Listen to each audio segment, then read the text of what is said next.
కానీ ఈ మధ్య నాన్న యొక్క గొప్పతనం ఎవరు రాశారో కానీ 2 చేతులు ఎత్తి నమస్కరిస్తున్నాను. అది చాలామంది వాట్సాప్లో వచ్చి ఉంటుంది. రాని వాళ్ళకి ఈ సందర్భం చాలా గొప్పది, నిజంగా హృదయాన్ని ద్రవింపజేసేది, సత్యం కూడాను. నాన్న ఎందుకో వెనకబడ్డాడు, అది శీర్షిక. అమ్మ 9 నెలలు మోస్తే నాన్న 25 ఏళ్ళు. 2 సమానమే అయినా నాన్న ఎందుకో వెనకబడ్డాడు.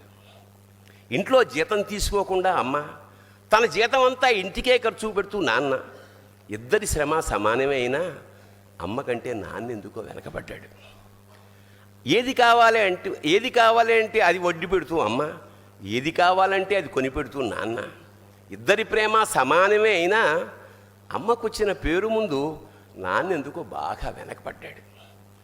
ఫోన్లోనూ అమ్మ పేరే, దెబ్బ తగిలినప్పుడు అమ్మ అని పిలవడే, అవసరం వచ్చినప్పుడు తప్ప మిగతా అప్పుడు గుర్తురానందుకు నాన్న ఎప్పుడైనా బాధపడ్డా ఏమో.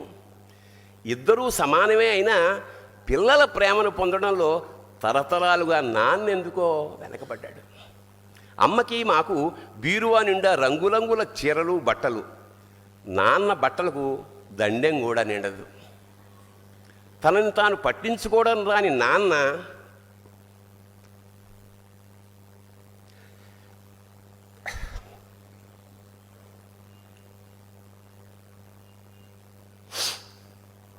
ఎందుకో మాకు కూడా పట్టనంత వెనకపడ్డాడు.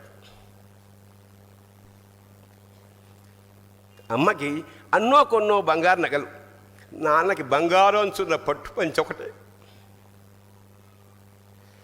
కుటుంబం కోసం ఎంత చేసినా తగిన గుర్తింపు తెచ్చుకోవడంలో నాన్న ఎందుకో పాపం బాగా వెనకబడ్డాడు.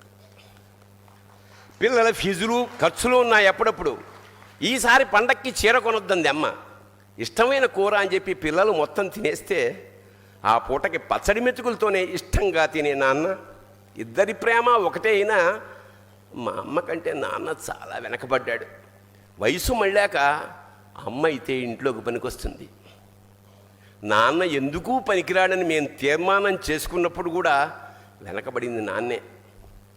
నాన్న ఇలా వెనకబడిపోవడానికి కారణం ఆయన మా అందరికీ వెన్నెముక కావడమే. వెన్నెముక వెనక ఉండబట్టే కదా దన్నుగా నిలబడగలుగుతున్నాం. ఇదేనేమో నాన్న వెనకబడిపోవడానికి కారణం. శివోహం.